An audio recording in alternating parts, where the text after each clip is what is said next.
And we are live. Welcome everybody to Wednesday night fish talk. Like I told you I was gonna get you. I got Rob, DeFreese Aquarium. How you doing? All right, Carlos. How you doing, brother? Good. Now for everybody watching the replay, I'd like to say thank you for watching the replay. Don't forget to check out his channel, subscribe, and everybody that's in here tonight. Thank you for supporting us.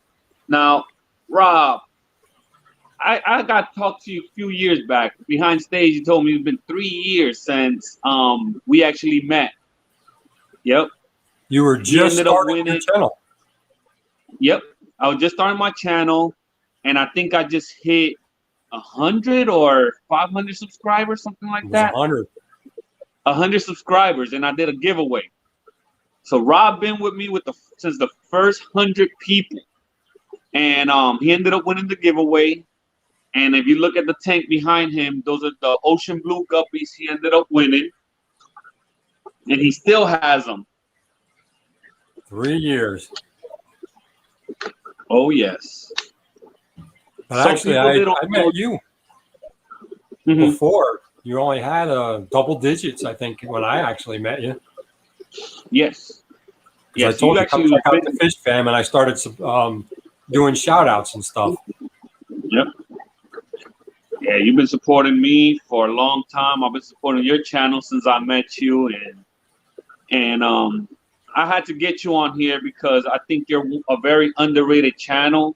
I think you have such a great channel and a lot of wisdom behind you.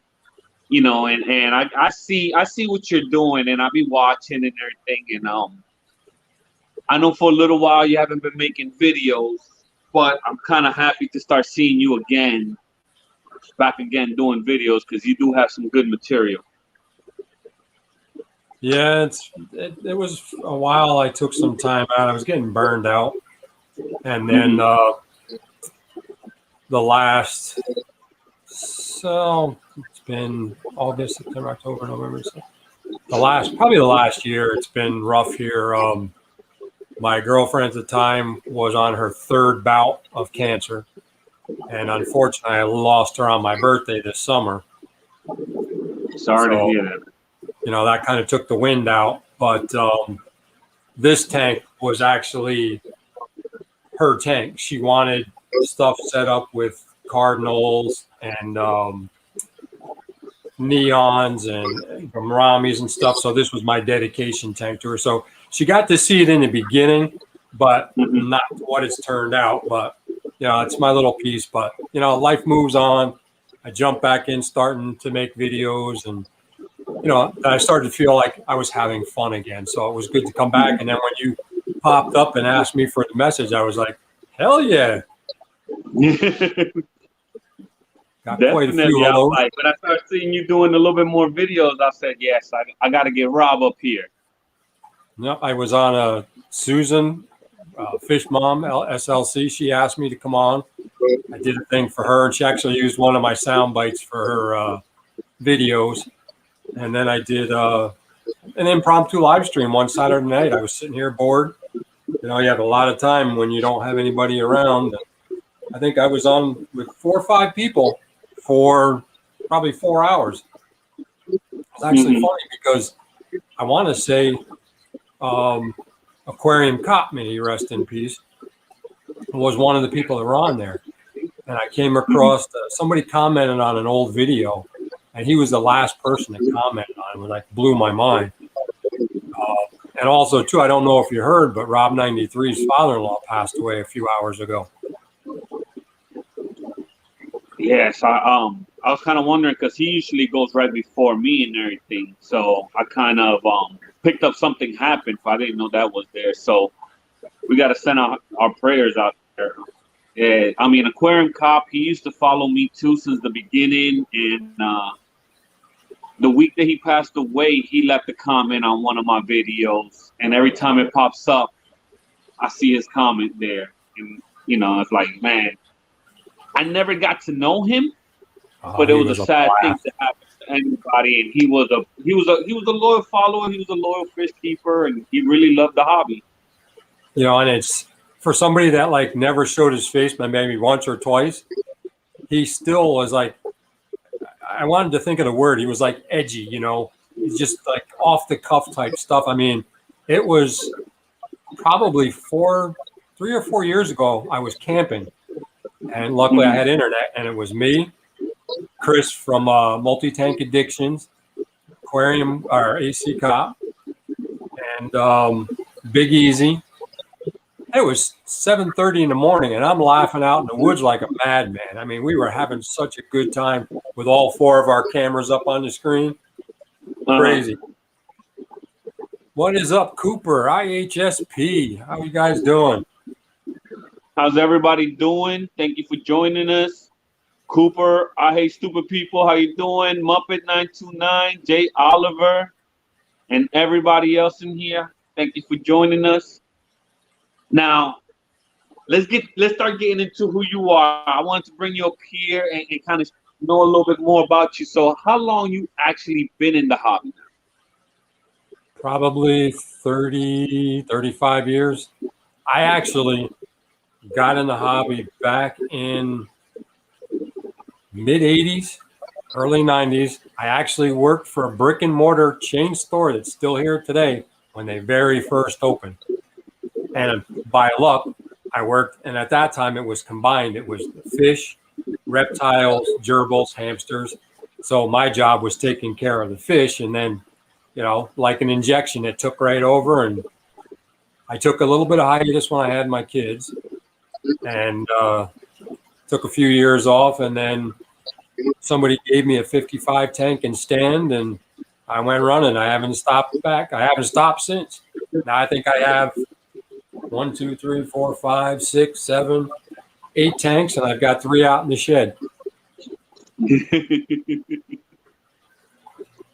Now, what are you keeping right now? Well, I have community, Tetra community, mixed with rainbows. I have turquoise rainbows, Australian rainbows, bristle nose, various cories, various Von Rios, pea puffers, celestial danios, ember tetras. What else? Dwarf neon rasboras, neo cardinal shrimp, your guppies. There's probably 80 plus neons and cardinals in there with some bristle nose, angelfish, various gouramis, various cories, and then I have a 75 in the other room with African cichlids. What type of Africans you have? Scophiles, peacocks, electric blues, haps, labs, a couple of mbunas in there. I actually even have some Victorians, some Nairis. It can be done. Should you do it? Probably not, but they were raised young in the same water, the same pH, the same everything, and they have their moments. Oh yeah, sometimes they work. Things work. Right now, funny story, I got a tank and I'm raising up some hybrid Jaguar Jack Dempsey hybrids, right? And in that tank, there's a little tiny blood red jewel cichlid. He's like a third of the big guy size. And them two hang out together. Be surprised the pair-ups. And I'm like, are they going to pair up or something? Because then that's going to be like some real crazy hybrids. I need to pull them out because I'm actually trying to work on a specific line of Jaguars. But yeah, I just think it's crazy how them two are just staying together like little friends. They just hanging out all the time. Now, wasn't it last week or week before you had Rob 93 on and Kenny? Wasn't Kenny saying he did something with dragon bloods and getting the lines through their face? Some different colors on them? Yeah, he was talking about something like that to me and everything. See, I watch.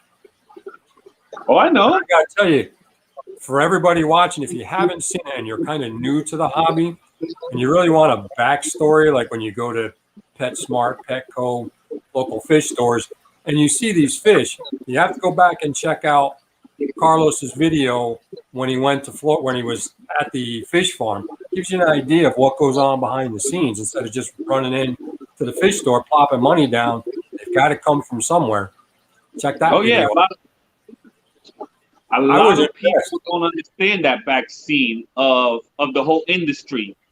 And I'm thinking about doing a nice series more talking about that, because more people, everybody in the hobby, the average person, even in the hobby, just goes to the stores and buys fish. Or they go to local club sometime or a little convention. But they don't know the big behind the scenes of the people that really bring these different strains in and are producing them in high numbers. And I mean, I've been to so many farms down here, and I have looked at the way people do stuff, and it's amazing. It's amazing the way they farm these fish, and they raise them up in the most inexpensive, easiest way. You know, people make it so complicated. And you know, this hobby is not that complicated. Nope. It is. I mean, the 35 years that I've been in it, and had I not had some issues way back when, I still had like the old plastic box with the motor pump and the floss in it, and that was your filter. You know, it wasn't even a hang-on then. So I still had all that stuff until I moved out. I lost it all. But it's, you know, it's a lot of the videos that I had done in the past, you know, I said, you can make this as simple as you want to be or as complicated. You don't need every chemical out there or every fruit. I mean, Father Fish, which I saw that video when you went down and checked him out. I known him before he actually been on YouTube. He reached out to me. Yeah, I know. I saw that and everything. I actually spoke at his club. They brought me to his club to speak. And that's when he saw what I was doing with YouTube. And I explained to him more about YouTube. And he said that was something he wanted to get into. And he took off and running.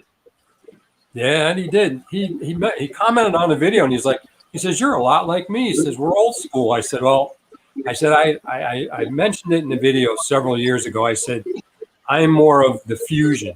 I'm able to take my old school knowledge, a lot of the new guns that are out here with knowledge, and fuse them together and find stuff that works using a little bit of before and after. So it's, you know, that's what's so unique about the hobby, as well as the people in it. I mean, the community that we have. S, how are you doing? PB Aquatics, how you doing? Addictive Hobbies, how you doing? And I thought I saw Joe Munoz and Aquaball in here. Now, I know you've seen a lot of changes, but what in the hobby do you see that people are just overcomplicating right now? I really think the amount of misinformation that's given out, whether it be at a store, Facebook, wherever, but I think cycling a tank, they want everything yesterday. You know, and this hobby is something about patience, especially if you get into plants and aquascaping. It's, you know, it's like a baby. You've got to start here and, you know, slowly nurture it till it grows. And, you know, throwing all these chemicals and stuff in there. I mean, granted, I've cycled tanks in 3 or 4 days, but is it right? Not really, because that's the whole cycling, developing the patience, the understanding of how the nitrogen cycle works, what benefit it has on your fish, you know, and things like that. It's all part of learning the hobby and actually enjoying it, and, you know, over time reaping your rewards and enjoying your rewards. Oh yeah, I think all these chemicals, you know, are just overdoing it. I mean, I believe that you use the water you have, and with that, that's what you could keep, you know, and you don't have to mess with no chemicals. I don't. I mean, I got the good thing of being in well water, so I don't have to worry about the whole city water issues and everything. But still, I don't use chemicals. Even when a fish starts getting sick, first thing you do is maybe a little bit of salt and then you go from there. You don't go straight into dousing your tank so crazy with everything, because you can create more damage than good sometimes. And even there, you know, once you have so many tanks up and running, the magical pill, so to speak, is taking the media filter out, putting it in the filter and letting it run for a couple days, and bang, it's cycled. You know, I see, well, if I take the water from this tank and that'll cycle, it's like, no. And I see people still to this day giving that information. There is little to no beneficial bacteria in water, and people will argue that point. And I'm like, all right, whatever. It's your fish. I hate to see you kill them, but you know, it is what it is. I'm not going to argue with you. See, I like to seed my sponge filters, because that's mainly what I'm using. But yeah, just seed your sponge filters. It's that simple. Throw them in another tank and let them sit there until you need them. Exactly. You know? Now, like Mike from Michael's Fish Room, I actually got to know. I actually got to hang out with him at the Aquatic Experience in Jersey a couple of years ago. I've never seen it done, and I kind of question, like, what is this? And when I got these angelfish from him through one of the Facebook groups, I won a gift certificate, so he sent me 4 angels. He had a little piece of sponge in the bag. And I'm thinking, why? And I'm like, wait a minute. That is a seeded piece of sponge that he threw in the bag to kind of keep some sort of cycle in the water. Mm-hmm. Yep. And there's people that sell it like that. I've seen people actually, you know, they'll sell you a seeded sponge filter that way. Yep. You know, the second you take it out of water too long, you know, it's gonna die. Yeah, because it needs the water and the air to keep the beneficial alive. But yep, I know. I just had his name and I just lost it that fast. Jeremy from Sergeant Tank. He actually sells cycle media. So does Mike from Mike's Fish Room, but he said that he's actually been able to keep his alive, you know, for a few weeks, you know, even in shipping. So, but then again, if you think about it, it's no different than when you go to the store and you buy like the Fluval 7 or the nitrifying bacteria or whoever makes the live bacteria. You know, that sits on a shelf in a store for how long? Ain't that the truth? You know, is it fish oil? It could be. You know, I started reading some articles on my downtime about it. You know, and I've tried a few of them. Like I like to use Dr. Tim's. I actually met them at the expo, and I talked with a couple of their people. So I tried the sludge stuff, and I tried the refresh. And the refresh actually worked. It got that old tank smell out of my tank. So I was like, oh, there is some truth to it, but doing it the old-fashioned way is really what you need to do. Get the right amount of fish, the right amount of plants, slow, medium, and fast. My other 55, if I do a water change once a month, that's a lot. The tank is self-sufficient. It's the only time I do is if I start to see the nitrates spike up.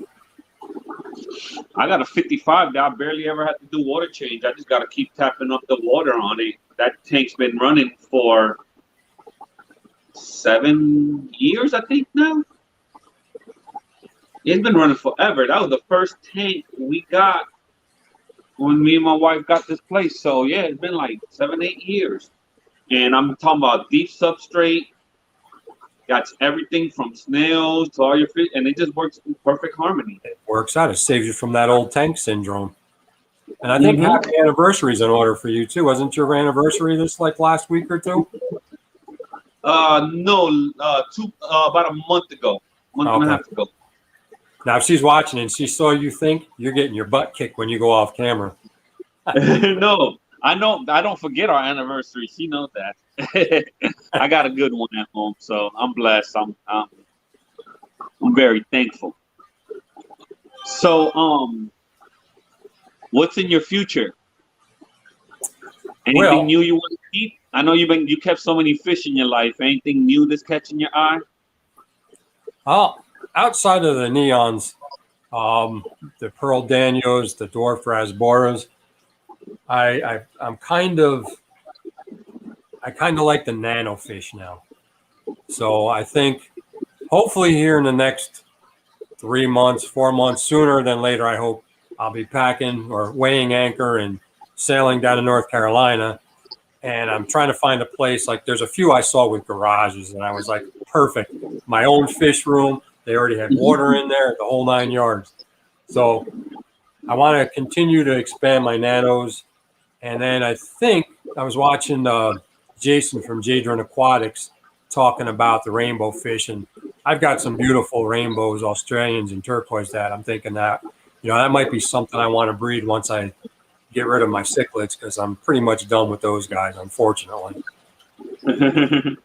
Or angels. Now, these angels that I got, I have not had one angelfish in over 25 years. These are the first angelfish that I've had. Wow. Two golds and two blacks. But it's funny, the black and golds are hanging out, and these two are antisocial. Yeah, I just finished putting another, because I just got some more in of the, we just pulled some more angels out, and we got the Panda angelfish. And I put some in a display tank inside the house. I'm a sucker for angels. I'm telling you, I'm enjoying these guys now. I wound up having to take them out of the other tank because the turquoise were darting around quite a bit, and I didn't want them to get injured. So I took them out, put them in here, and put the turquoise in the other one. Got $1 super chat. $1 super chat. Thank you, Until I appreciate that.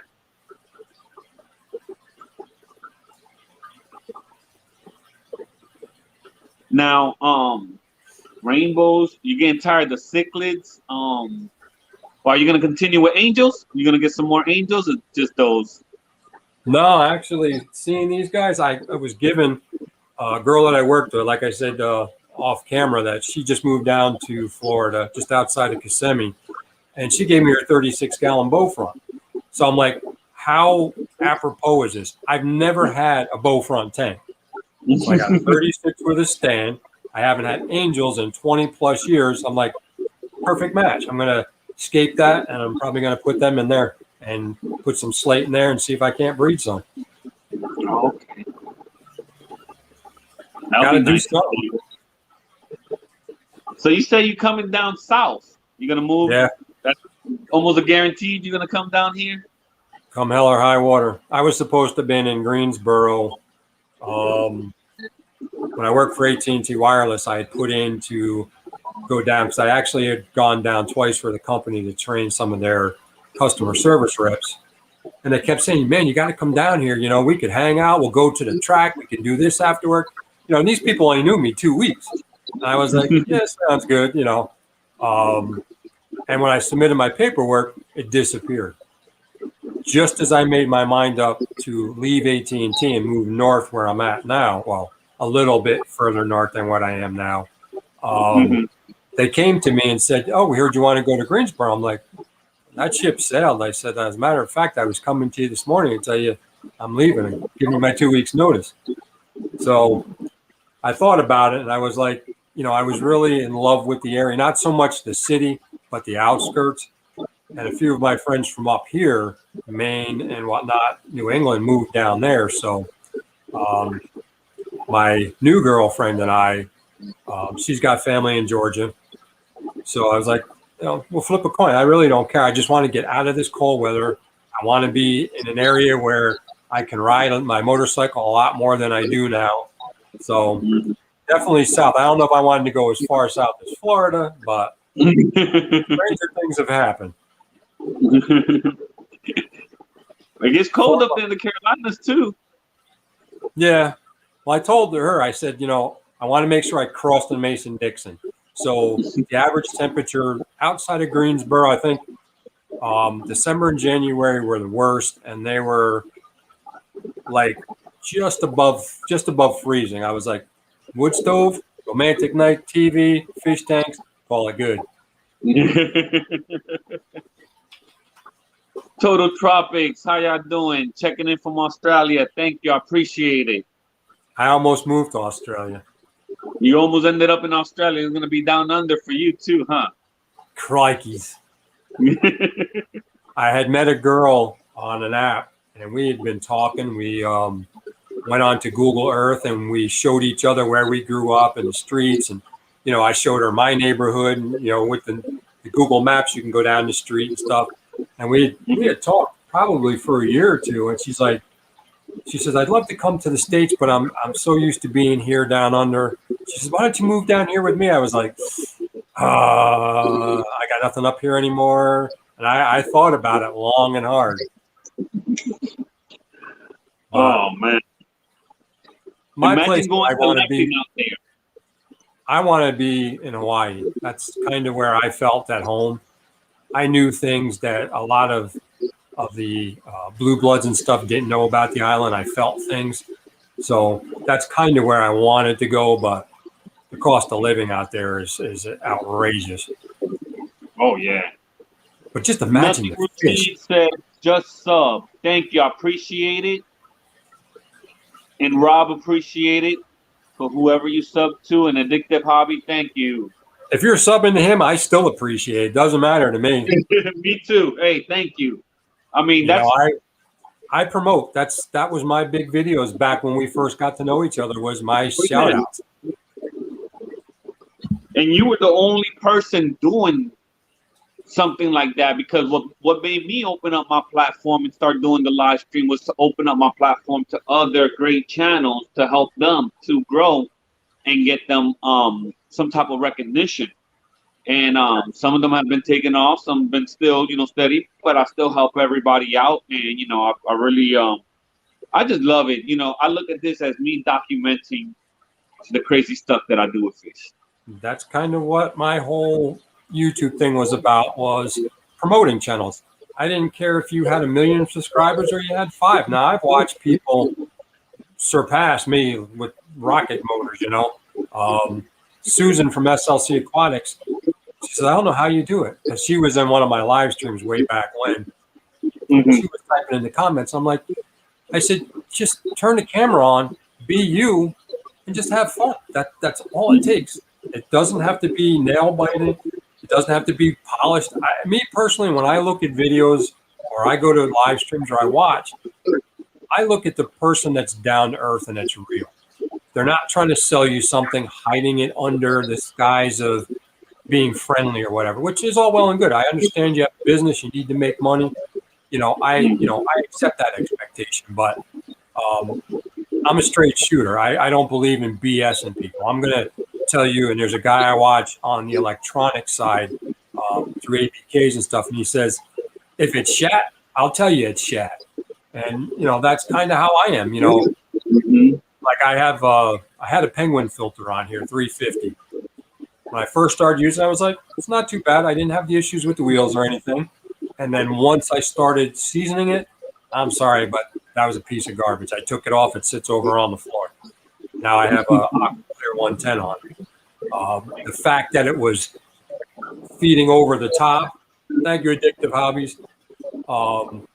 And I believe in trying to, like when I do unboxings, like I did an unboxing for CO2 Arts, because I'm going to actually take this tank now that I'm moving, probably not right away, but going high tech now. So that's something else I'm venturing into. And I got, for $280, I got everything. I've got the atomizer, the inline atomizer, the dual regulator, the drop checker, and a bunch of stuff. So I did a video on that because I see a lot of people in some of the Facebook pages like, I want to get into CO2, which one can I get? And people will say, try F-Zone, try Milwaukee. I'm like, for $280, $300 to get everything to get started, that's a no-brainer, and it's good quality. So that was kind of what my channel was built on.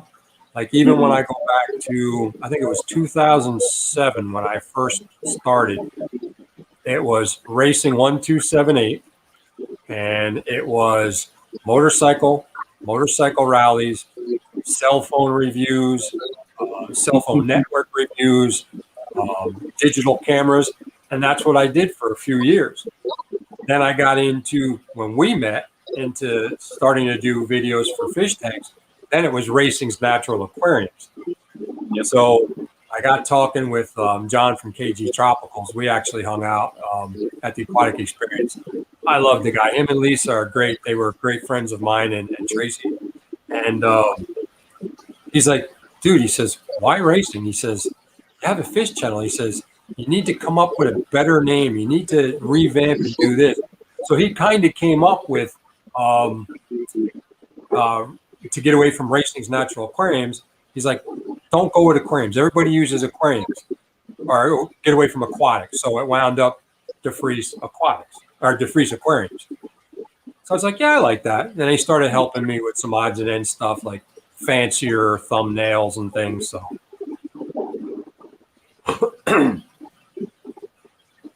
it just sucks. Yeah, I noticed that when you changed it, I'm like, oh, you took another change of a channel and everything. That's your last name, ain't it? Yep. Fits perfect. It just has a nice little ring to it, because I did say DeFreese Aquatics. He's like, no, DeFreese Aquariums. That way, the old part of you is still there, and bring in your name, and this way people know who you are. And it's funny. What was it? Oh, well, kind of lost that thought. Came and went. Oh, my logo is a Harley with a Beischer. I don't even have a Beischer, but a good friend of mine that I met through the Fish Fam, who shares the name of another awesome person, Carlos, actually created that logo for me. He's like, dude, he says, I want to do something for you. And he's like, here, what do you think? I'm like, I love it, but can you do me one thing? And I said, I hate to, you're doing it for free. Lose the helmet. So he came back 5 minutes later. He's like, bang, what do you think? I'm like, perfect. And thus it was born. So, Carlos, I love you, brother. I know you're out there somewhere. Carlos, what's that? Oh my God, I forgot the name of it. I think I know you're talking about. Yep. He kind of stepped back. Now I forgot it, because I know him from Facebook now and talking to him offline. Because he had a setup in the garage too, right? Yep. Yeah, I know you're talking about. Oh my Lord, I forgot.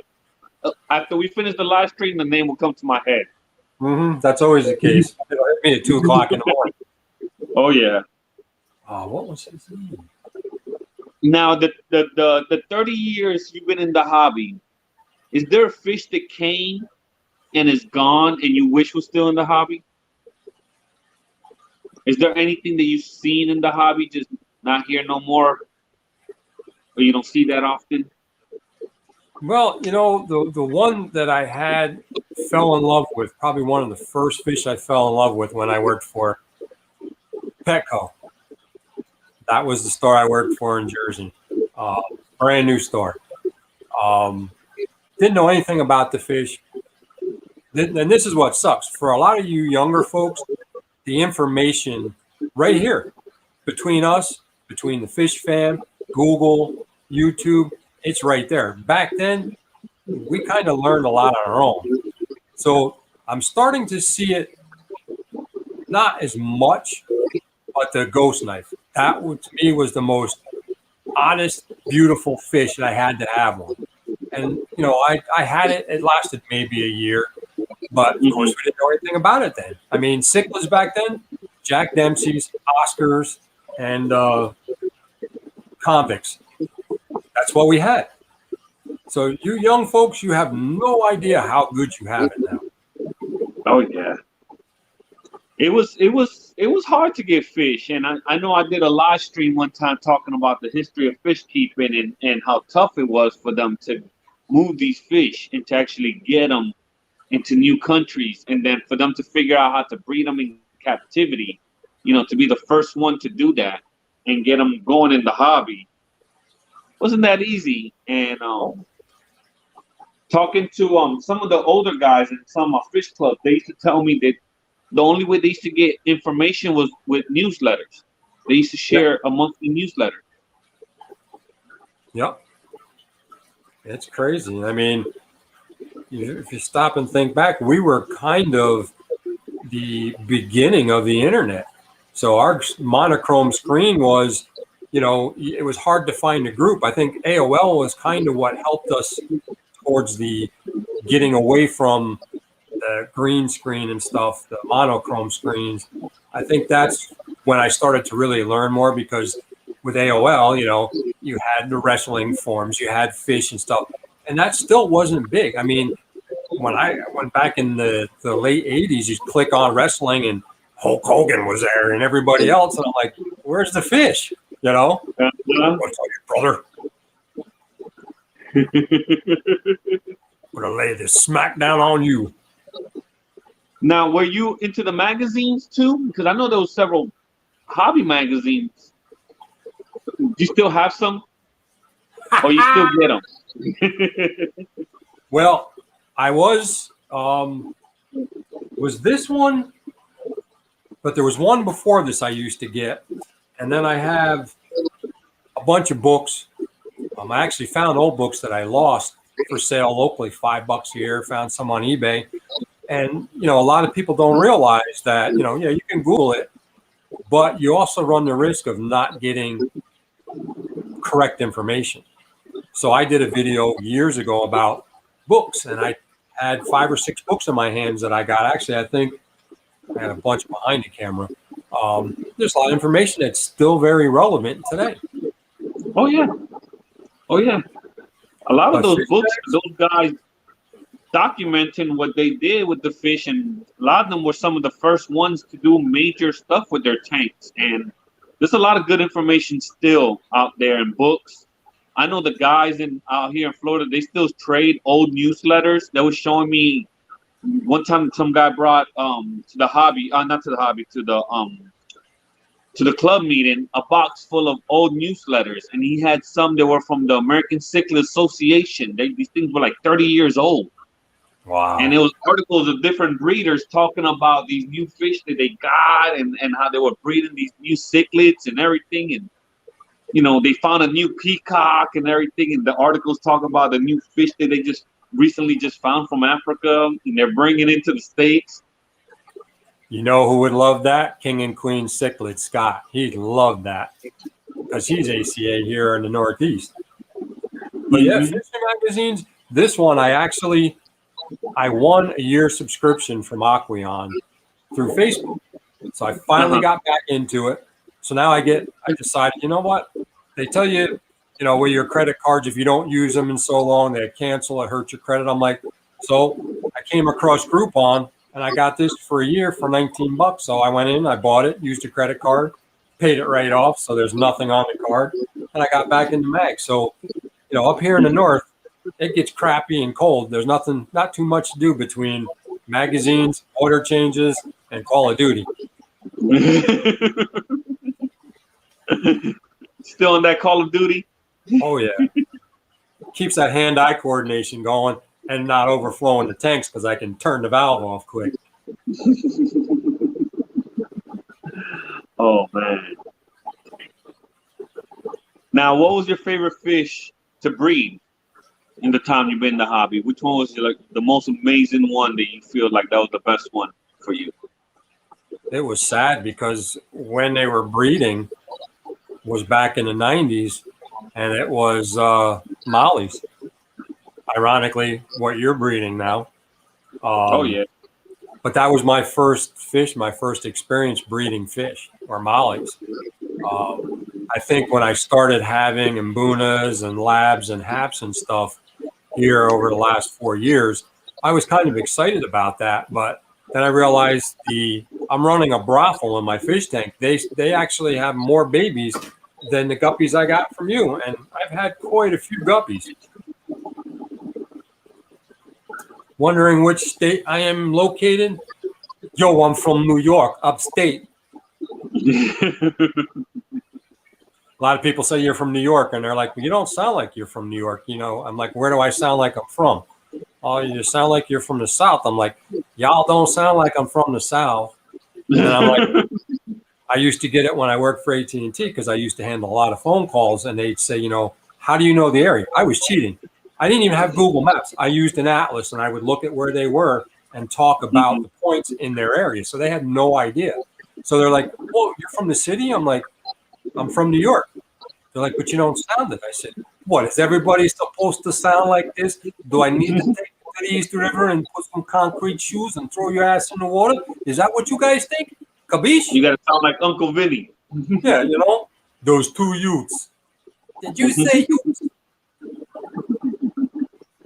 But yeah, nothing routine. I'm originally from the border of New York, New Jersey, and then women. I moved north instead of North Carolina. So now I've actually moved even further north. So now I'm just outside of our capital, outside of Albany, the capital region. Mm-hmm. You in the cold, man. You guys get cold really bad. Yeah. How was this winter? Pretty big storms this winter? I mean, it wasn't last winter sucked because it snowed nonstop. This winter we did get one big snowstorm. Of course, I got a snowblower last year, didn't have to use it. This year I got one and I had to fix it. I used it one time. We had to be almost almost actually I think it was more, probably 6 feet of snow, 4 feet of snow, between 4 and 6. But it was like temperature wise, it wasn't too bad. I mean, some mid 20s here, 30s, but it takes so long to get out. Like this last 2 weeks is when we started getting 70 degrees, but then the nights would drop back down to the mid 30s, 40s. So now we're starting to level out. But my mother will call me and she's like, "Oh, it's 65." And I'm like, "Yeah, thanks. It's only 35 up here." She still lives down that way. Don't worry, you're gonna be in warmer weather soon. You'll have more time to do fish outside too. That's something that's intrigued me too. My bro over here at KG Aquatics, where I get a lot of my plants and my supplies from, does tubs, and he sells like rice fish and things like that, or flagfish. And he talks about like the mangroves and flamingos or whatever plants that he has that he does ponds with. And I was like, yeah, I could do a nice pond, but I don't want to dig up this yard because I don't want to hear anything from the landlord.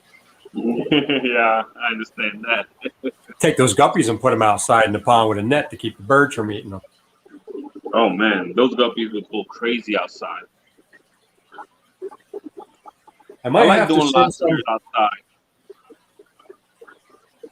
I really enjoy doing live bears outside because it brings out their color more. When you do them outside, it really brings out their color more. And they're low maintenance. Put them outside, they're low maintenance. Yeah, you get such decent colorings. I kind of cheat because this tank and my 29 nano tank are opposite my patio door. So when the sun comes around, I can kind of push the curtain and get natural sunlight in the tank, which a lot of people are like, no, you can't do that. You'll get algae. Not if you do it right. Watch how long it goes in there. My biggest thing, which kind of baffles me now, which I don't know if it was a question on your horizon, but blackbeard algae. Now, back when I got in the hobby, it was just algae. We just had regular, maybe spot algae. That was the biggest thing. But back then, the lights weren't powerful. They were incandescent, got into T5s and T8s and stuff. But I started testing because I started reading about the blue lights. I love the Phoenix Planet Plus 24/7. I learned a valuable mistake by using it on the 24-hour timer because I do security for the Harley Rendezvous in the summer. And when I came home, my tank looked like the green monster out in Boston's baseball field. It was nothing but algae everywhere. $4 Walmart timer works wonders. But I was reading about blue lights and how blue lights seem to be causing a lot of algae, especially blackbeard. So I started searching more and more, started seeing more and more articles. So I love the night crew light, which I just took off of this because I had an outbreak of blackbeard in this one. I had a blackbeard outbreak in my other one. And I went even as far as having, in a brand new sterile tank, cyanobacteria in my 29 nano. And now I started with hair algae, and I run a beams work, and I run a night crew, classic LED. So 2 weeks ago, I was like, wait a minute, I've got to get this under control. So I swapped out this light with the Fluval 2.0 that I had on the cichlid tank. There's no plants. I don't need it out there. So I started to eradicate the blackbeard in there. The cyno I finally got rid of in the other tank using Chemi Blue, but then the hair algae started, so I disconnected the beams work, and I've already adjusted the time on the night crew, which is not only blue, it's blue, red, and green. And now I noticed the hair algae starting to stop. So there's a lot to be said about running blue lights and blasting. I know a lot of people like that moonlight when they're in the living room watching TV, but be very cautious because it will grow algae. Oh yeah, and that's something since the blue lights have came out. Yeah, it's been the blackbeard algae. So the theory makes sense to me because I mean we're doing something different. That's the only reason something different is going on in our tanks whenever we use those new lights. And they're so bright. And I mean, blue lights were used more for saltwater and frag tanks. I mean, that's the Atnic light, Atnic blue lighting, if I'm saying it right. But that was to encourage that type of growth in the tanks. It wasn't meant for these. And a lot of companies are going towards it, but I hear a lot of people now, like even Bentley Pasco, who did this awesome series on the Fluval 3.0, which will be my next light, about shorting the moonlight phase down and reducing the intensity of the light. So that series I watched and I was like, yeah, I can do that. And he even supplied like his different, what are they, programs for the lighting. So, I mean, there's a lot to be said about it, you know, and it's just kind of weird that, you know, when I first got in the hobby, other than just a little bit of green algae at one point, I've never had any algae. And I don't know if it's by luck, but now all of a sudden I don't have, this is the first time I had air algae in 30 plus years, 35, and 2 tanks with blackbeard. So I'm thinking blue lights and possibly where I got some plants from a while ago brought in a spore or 2. So it's weird. My 10-gallon was my pea puffer tank. That turned into a skank tank because all you could see was the undulating blackbeard, and I let it go. Don't ever let blackbeard go because it's not something that you can clean off. I had it in a bucket of straight bleach, and it took me a month to finally scrape that off my decorations. And I finally got the tank clean and sterile again. So now I got my 10-gallon neon or Neocaridina tank going, which looks like a jungle. Oh, you did it with bleach? I heard peroxide too works for blackbeard. Well, I was trying to sterilize everything because I knew I wasn't going to use it. But yeah, I spot treated the algae that was actually growing on this decoration. I did use hydrogen peroxide. 3 days later, it was turning pink. But now I started to use until I get the CO2 hooked up. Spot treating with, a lot of people are going to cringe, but XL. So I'd get down in there and I totally eradicated it on everything using that. And I eradicated it in my other tank using hydrogen peroxide because I wanted to test the 2. And they're both effective. The hydrogen peroxide, a lot of people are like, don't add it to your tank. You can do this. I've actually watched people dose it in a certain percentage into their tank as an algicide as well as maintenance. And it didn't hurt the fish because within a few nanoseconds, it turns into oxygen. You know what people do in Florida during the hurricane, but they won't lose their fish? Throw a bottle of peroxide in their tank to keep oxygen going. Because when hurricanes come and we lose power, that's the only way you can keep your tanks going. And a lot of people are buying peroxide and just pouring it in their tanks, and it works. I mean, you could hatch, and you could hatch eggs in peroxide too. It works just like methylene blue and everything. I mean, peroxide don't hurt the tank at all. Now it's funny. Mark from Mark's Shrimp Room from the UK, he actually has. It's a little bottle like this, and it's like got a catalyst in the bottom, and he puts in these 2 balls, and then he fills it with hydrogen peroxide, and he puts it in the tank, and I think it lasts for a month or so, and it slowly bubbles out, almost like a CO2 counter, but it bubbles out the oxygen from the hydrogen peroxide. So I found them. They're actually available in the States. I can't think of what the name of it is, but it's a little tiny glass cylinder with a little rubber bottom, 2 little ball bearings or some type that actually causes a reaction with the hydrogen peroxide. And his shrimp, his reproduction and longevity is through the roof because of this. Now, I know you probably seen this, but you seen the trick when they grab the bottles upside down inside the tank and they fill them up with CO2 and just keep them in the tank floating. And little by little, the CO2 will be released into the tank. And that's how they can keep the plants going. Because before they had regulators and all this extra stuff in the tank, they used to grab the bottles and flip them upside down, let it fill up with water, and they'll grab a little tube and just fill up the bottle with CO2 oxygen. Just fill it all the way up. It'll float, and they'll keep it floating in their tank that way. And little by little, it'll release the CO2 for their plants. Kind of like the diving bell. Yep. That's interesting. I know they had the tablets that used to fizz out, but I read stories and they said that, that's just another one of those gimmicks, that it doesn't do anything. Yeah. So, gimmicks. How many gimmicks you seen in the hobby? Oh my God. They're still around today. It's the tablets. God. I can't even think about them now. I mean, it's funny because back in the day, sea monkeys were it. And here we are breeding sea monkeys to feed our fish, better known as brine shrimp. Whoa, some dumb kids. Oh, man. You're making me feel old. I remember the sea monkey kids. Oh, I remember bubbles so that they look bigger. Yep. So, Nothing Routine asked, how am I going to safely transport fish? That's a good question.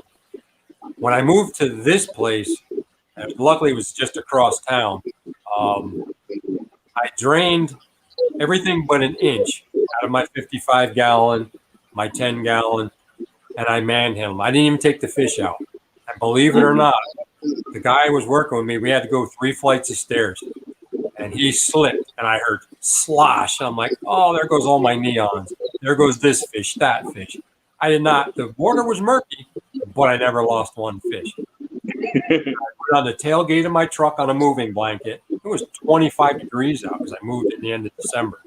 And I ran right in the house. There was no furniture. I ran right in, set the tank up, had everything in there, fired it back up, filled it up, put in the prime and everything, and luckily they survived.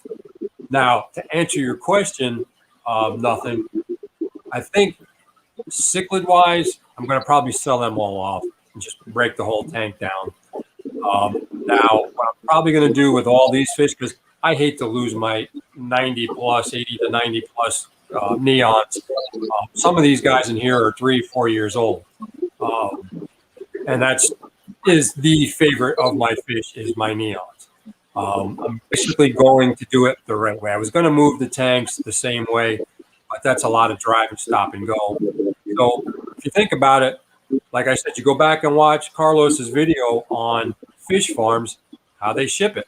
I'm going to put them in all the bags, put them probably a little methylene blue, tie them up, stick them in a cooler, and one of those big, fishing boat 50,000 quart coolers. Put them all in there, and then just cover the plants. Probably pull the plants out, put them in plastic with some wet towel, and basically drain the tank and just leave everything in there, gravel and stuff, and just manhandle it and put it in my truck, and then just drive them that way. So that way I don't have to worry about damaging any of the fish. So that's how I'm going to do it. And I'll probably call you, Nothing Routine, and have you help me move all the stuff out to my truck. Come up to New York.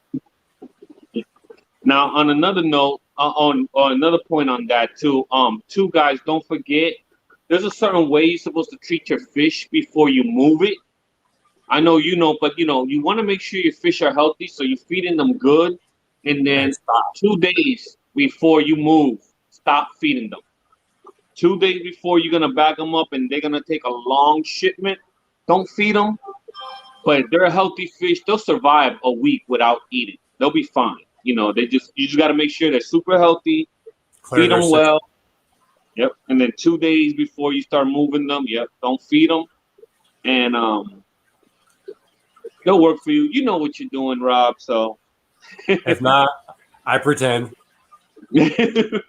R&B Now you remembers said having sea neons monkeys. are the center of your fish room. When you gonna move the bike share off the logo and put a neon on the bike? Yeah. I'm thinking that was probably Carlos's subliminal. So when I get down there, I see them around here. A lot of people sell them. I may venture into getting one. I know I'm not going to put them in a community tank because it'll be no longer, but that might be the way to go. So it might be something to stay tuned for. I always liked the bike shirts, but yeah, I'm just like, do I want to dedicate a whole tank to a bike shirt and stuff or not? That's it. It's rough. Now, if I could ever reach out to Carlos, because I know I hear from him once every blue moon. I know he's going through some stuff. So I may ask him or somebody else to try to do another logo and maybe kind of fuse them together or something. But So R&B animals, do you still have sea monkeys? He remembers having them in the 80s and 90s. He neglected to tell us he still has them now. I got plenty right now. Do you, from what I see, we go back to the beginning of the hobby being simple or as rocket scientific as you want it to be. Raising your own brine shrimp. Simple process, difficult process. What's your take? Simple. Like my fish store, my local fish store, not the chain, they actually have, like when you used to go to catered parties, they had that giant tank with a little black lever to pour out iced tea or something. That's what he raises and does his stuff in with a little light, an air tube in the bottom. And then when you go in, he just spills them into a cup. Here you go, 99 cents. Okay.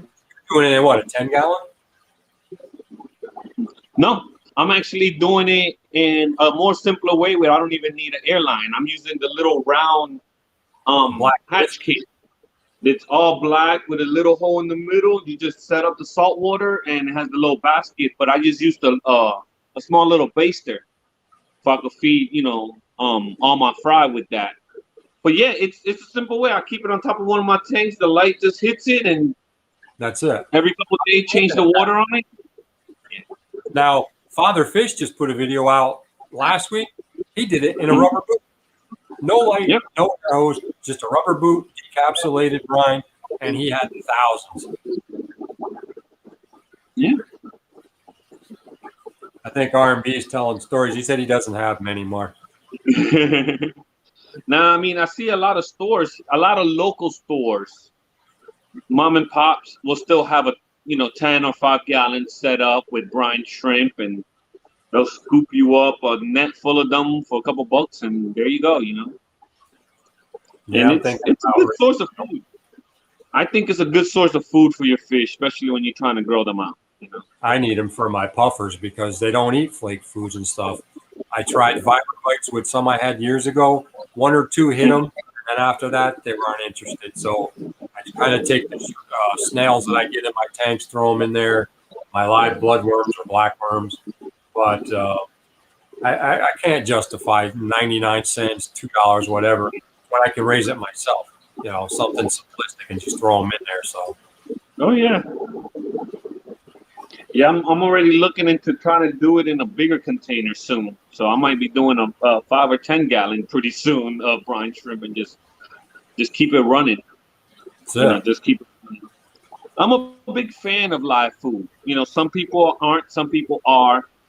And I see where some people don't like it, especially when you're getting live fish from a store and you don't know they're healthy and you're feeding it to your fish. But you could do it yourself at home. I mean, you could raise up some muck guppies or just any little type of live bear and set up a tank, and there you got food for your cichlids if that's what you want to feed them is live food, and you control the environment and you control the health of the fish, so you're feeding your fish healthy fish. You take out that risk because it's something that you've raised, that you've cultivated, so it's pure. Oh yeah.